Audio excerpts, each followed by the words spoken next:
What's up, everybody? Welcome to the How to Lead podcast, a conversation designed to help you develop yourself and those around you. My name's Adam, joined by Clay. Clay, it is Monday after the Open Championship.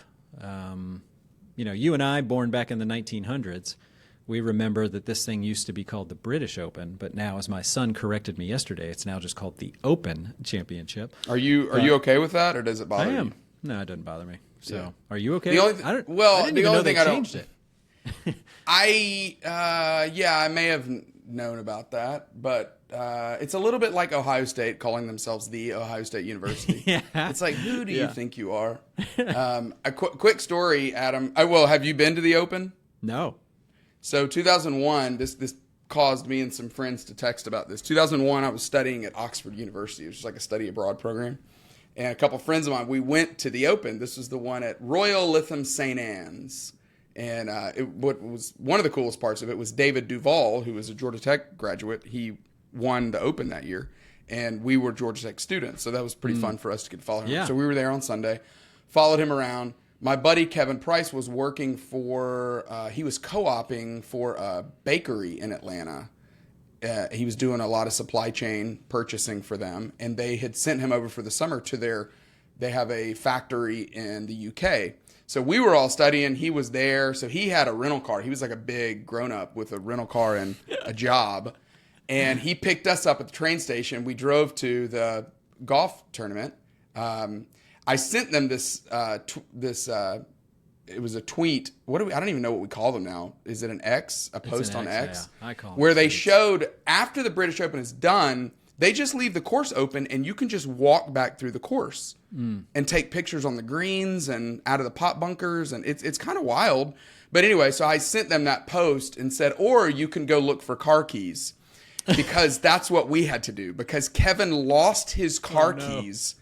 We get done with the tournament. David Duval wins. We watch the trophy ceremony. We're like, all right, let's head to the car. And he's like, oh, no. He starts, patting himself down. He's like, I can't find my keys. And we're like, well, where could you have left them? He was like, I don't know. Did they fall out of my pocket somewhere where we were standing? I'm like, we were only standing in knee-high rough the entire time. So let's trace back through our steps and see if we might find it, which we did. I mean, we walked back every hole. Okay, this is where we were standing. Oh, it was unbelievable. Finally, it got dark. We gave up. The most hilarious part of the whole story, that was that would have been in July or mid-July. So like the first week of August, when we're done with our program, about to head back, he sends us a text message and goes, well, I was packing up all my stuff and guess what I found in my camera bag? We're like, your car keys? He's like, yep, sorry about that, guys. They were in his camera bag the whole time, and somehow the whole time. Yeah, and he didn't. He just forgot that he put them in there. That's the exactly worst. The worst. But anyway, it is quite a tournament, quite an experience. Congratulations, Scottie Scheffler. Yeah. Big dub, another big dub. Yeah, and he's a longtime listener, so I know he's going to really appreciate he's gonna this love episode. that shout out. Here's what I love. So we're calling this, I give you the credit, Peaceful and Ruthless, the paradox of Scottie Scheffler, because it's true, right? This all started, what was it, Tuesday last week, maybe Wednesday? Yeah, Tuesday. We're at a press conference. He's basically, and I'm summarizing here, basically saying, hey, I've got more to my life than just being a golfer. I really want to win, but if I lose and I don't even make the cut, like, it's all going to be okay. And if golf ever got in the way of me being a dad or a husband, I would just quit because it's not fulfilling. That's right. Yeah, winning these big tournaments is not all it's cracked up to be. So I hear that, and and it makes me think of, somebody posted this on LinkedIn or somewhere recently, because it makes me think of an old Jim Carrey quote about where he said, I think everybody should get rich and famous and do everything they've ever dreamed of so they can see it's not the answer. So we've heard celebrities do this. The famous 60 Minutes interview with Tom Brady years ago after he had only won 3 Super Bowls, and was basically saying, what's the point? Why do I still have this hole in my life after this? And so Scottie brought this age-old conversation back into the forefront. So when you saw that headline on Tuesday, Clay, what went through your mind? Well, I was so intrigued with it, obviously. I was intrigued with it because people did not know how to take it. Mm-hmm. I think we all, to your point, that Jim Carrey quote, Jim saying, hey, I have reached the pinnacle. I would love for everybody to get to reach it. So you'd know it wouldn't fulfill. I think all of us, the ones that haven't reached it, we look at that and go, I mean, I'd like to give it a try though. Yeah, I'd like to give it a shot. It might actually do it for me because I really would love to win one or play in one or whatever. So I think people don't know what to do with that. It feels so foreign to say I've won the biggest tournaments in the world and it just doesn't fulfill. But the other part that is so hard to fathom for me is yet how does he seems so grounded, but yet how does he stay so motivated? How does he stay so driven when he seems so peaceful and content and not trying to get fulfillment from it? It's just a very perplexing situation to me. Yeah. It reminds me, because again, this is a leadership podcast, so we're trying to think of some things that we can learn as leaders here. Because chances are high, most of us, except for Scottie, because he listens, most of us are not going to compete in a major golf championship. But, it kind of reminded me of Jim Collins in Good to Great, the Level 5 leader, talked about this paradoxical mix of a deep sense of personal humility and a strong professional ambition, right? So somebody that's very peaceful but yet very driven. And so I think the Schefflers of the world seem to be out there. Maybe this was the first time they got a big microphone or a big stage like this one. But so you hear him say that and you see this paradox. What does it do for you internally? Does it make you want to go after a goal more, or does it make you want to just kind of like chill out more? I think it gives me hope that it's possible to be somewhat healthy and somewhat driven. Because most examples of the incredibly driven people we see, like The Last Dance with Michael Jordan, right? Yeah. You get done watching that and you're like, I can see why it hasn't been all roses for him once basketball was over. Right. That is when you're that driven and you're not able to turn it off when you get off the court, but you take it into the rest of your life, it's hard to be a really healthy person. Obviously, being from Tuscaloosa, that city is fascinated with Nick Saban. And though he is still married to the same woman for 50 years, which I think is really remarkable, he would say, I sacrificed my relationship with my kids for my drive, for what we were accomplishing at work. I think there's more examples of that, of unhealthy people that are so driven they don't know how to be content with it, or people that are content with it that have no drive, right? So I think it really makes me go, all right, it is possible. There's some hope there that we can be super driven, and in my case, more driven than I even am, and yet still healthy and content in my personal life. Yeah, because he's showing that detachment doesn't mean complacency. That's right. Right? That's that right. You don't have That's to right. be, because so what I found so interesting was him saying like hey, this doesn't fulfill me, and then him admitting, why do I want to win this tournament so bad? And I think people missed that part. I think That's they right. missed that part of the press conference, that he also said, and yet I want to win this so badly. It kind of annoys me because I don't even know why. Yeah. Do you think we would be talking about this if he wasn't 29 years old and already had won 4 major championships? Like if he was just a middle of the pack golfer, yeah, of course not. making more than most of us, even as a middle of the pack professional golfer. Do you think, because do you remember in Full Swing season 1, Joel Damon kind of was super complacent and everybody was giving him a hard time going, you have more in the tank, you need to care more. He kind of said some things very similar to Scottie, but yet everybody's giving him a hard time. Nobody's giving Scottie a hard time. Like how much does his winning, you think, does that add to his message? Oh, well, definitely. I mean, I think it's the reason why we pay attention, right? I mean, we pay attention to people doing excellent things and doing them at a rate that we can hardly even fathom. Yeah. I think what I'm so interested in is how that kind of clarity about your identity, how it somehow disarms anxiety and unlocks performance for him. Okay, say that again. That's really good. That's really good. My takeaway after thinking about this for 24 hours after his victory and deciding we were going to talk about it on this episode, there is something powerful about having that kind of clarity about your identity. I think that's a really healthy thing to go, this doesn't fulfill the deepest parts of my soul. I'm more than a golfer. There are things that are more important to me. I think somehow for him, it is disarming that anxiety that cripples most people in the middle of really important competition. And it somehow unlocks his ability to perform or unlocks his ability to stay focused.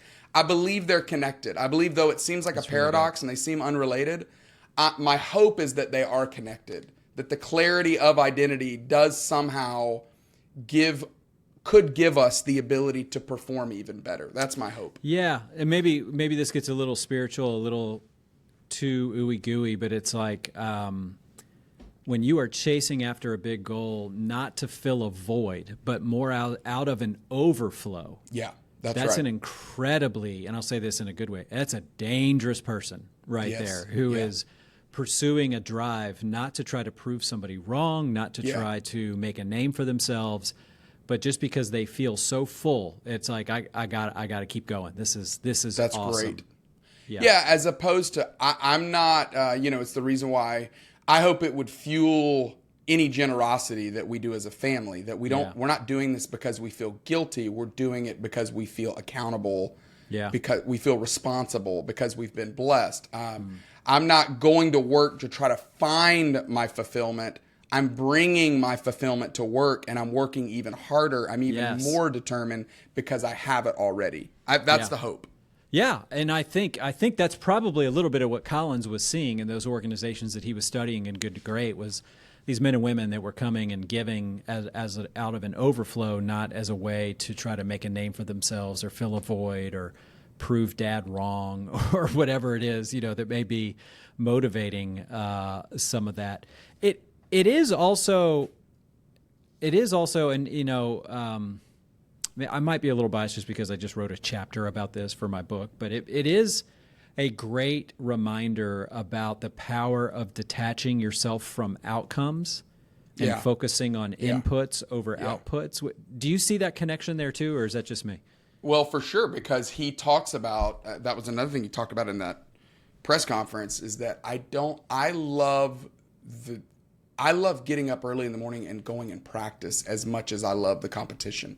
I love the practice of it. I love the hustle. I love putting in the work. Mm-hmm. And again, I think that can only happen when your identity is secure, when there is this mental freedom that you have. It gives you the ability to go, so I'm going to get up and practice today with the best of my ability because I know who I am, not because I'm trying to win this thing, get this outcome to try to find out or prove who I am. No, I already know it. And so it's allowing me to focus on the process.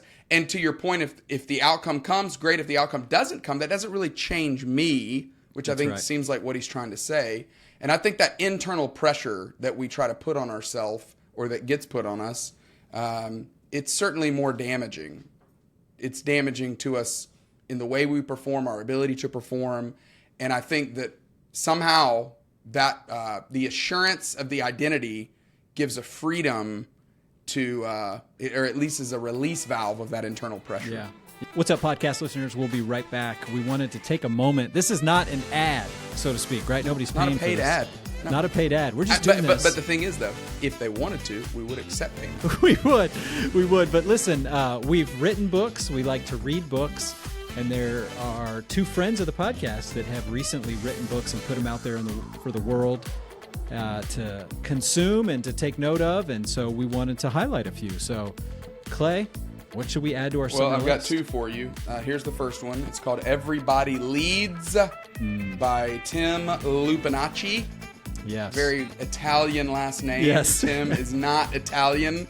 He lives in Birmingham, Alabama, but he is the managing partner, CEO. I don't know what his title actually is, but he's the president, CEO. He runs a pretty large law firm called Baker Donaldson. Does a remarkable job at work. I've gotten to see him in action at work. I've done a good bit of speaking with their firm, but this book is really, really great. Everybody Leads. The idea is pretty simple, but it's pretty profound. Yeah. No matter where you are, no matter what role you're in, you've got a role to play because you are a leader. Yeah. So definitely check that out wherever books are sold. He's a good follow on LinkedIn too.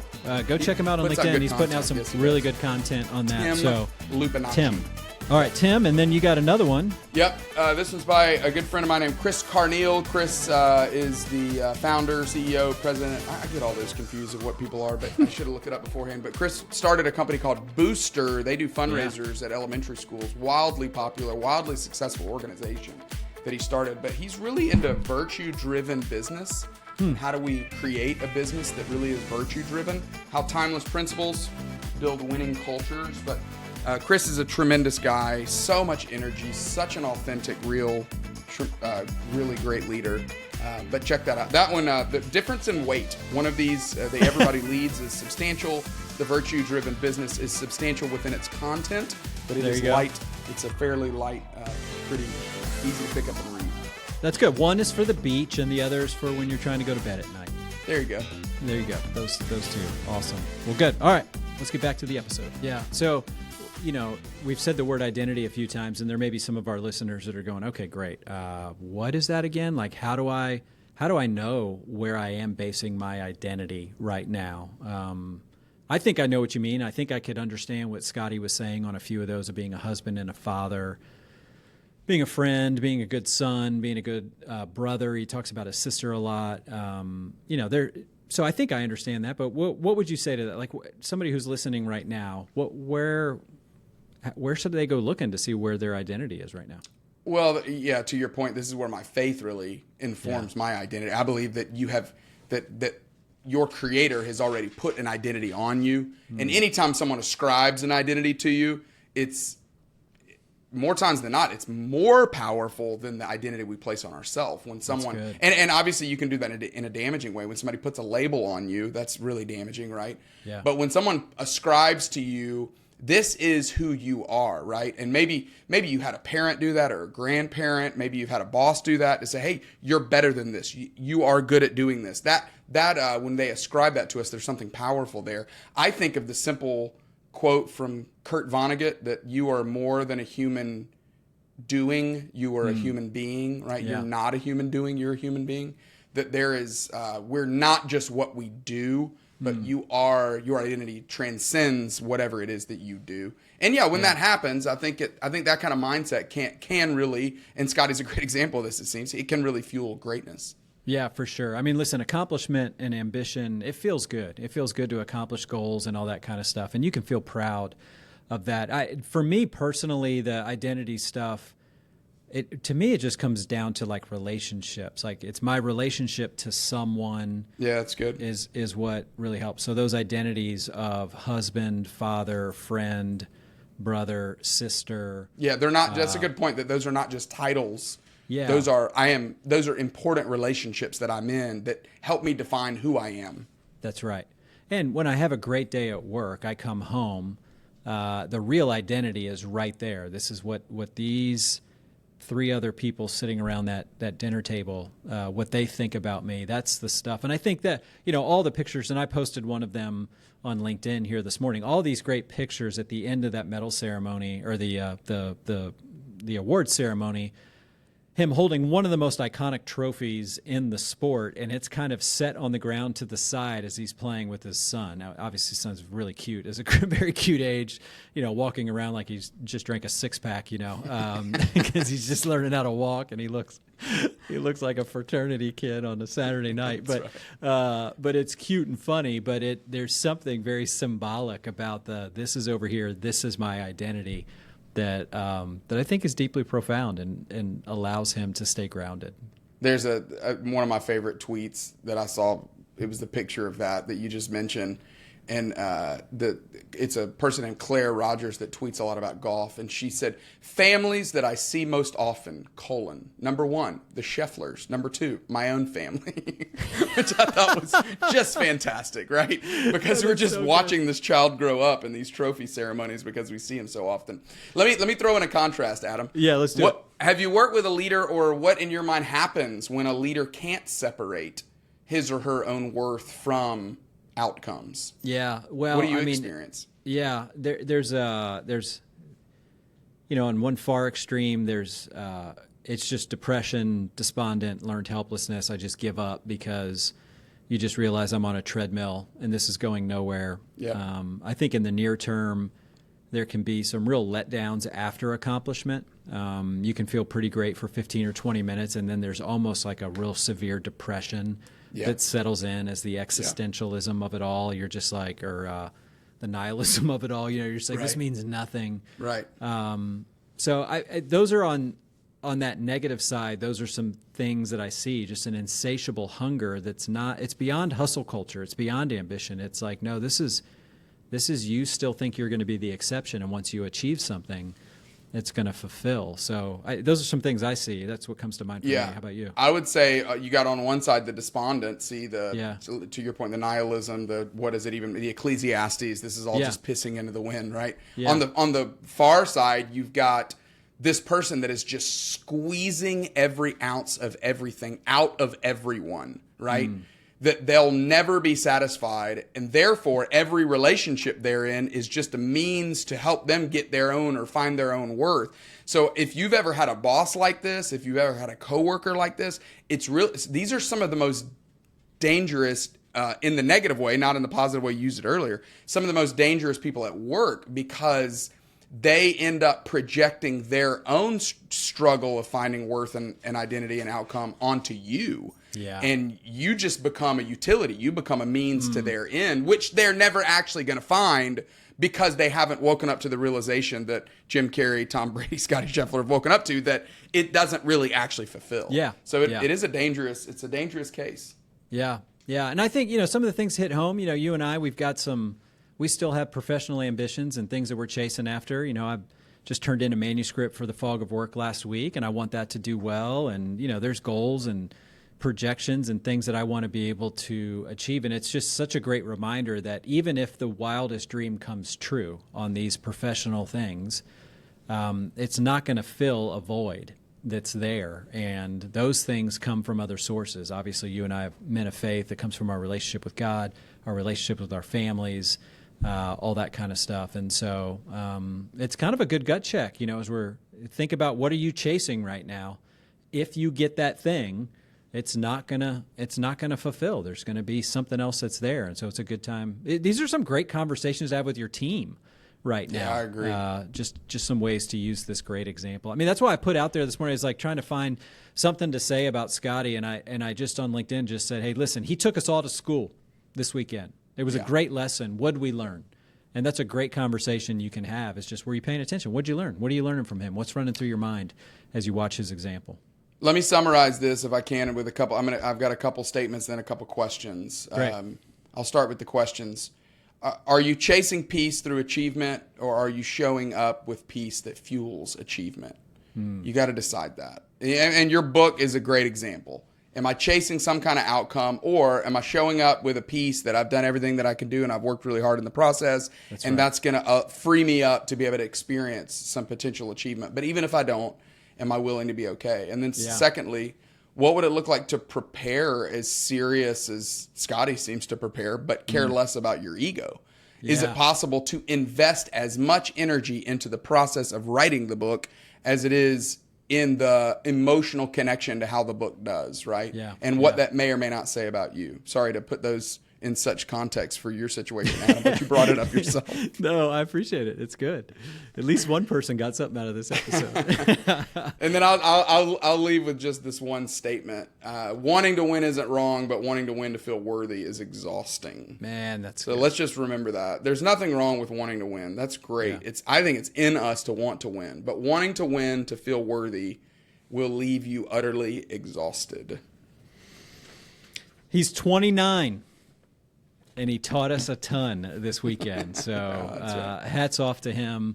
Congrats, Scottie. And thanks for giving us some great stuff to talk about and being a great example. So, Clay, as always, great to be with you. Yeah, you too, Adam. Well, that's all we got for today's episode of the How to Lead podcast. You can always reach out to us via email. We can be reached at info@howtolead.work. That's info@howtolead.work. Every episode is mixed and edited by the team over at Sound of a Rose. You can learn more about them at soundofarose.com. Thank you so much for listening. We'll talk to you again next time.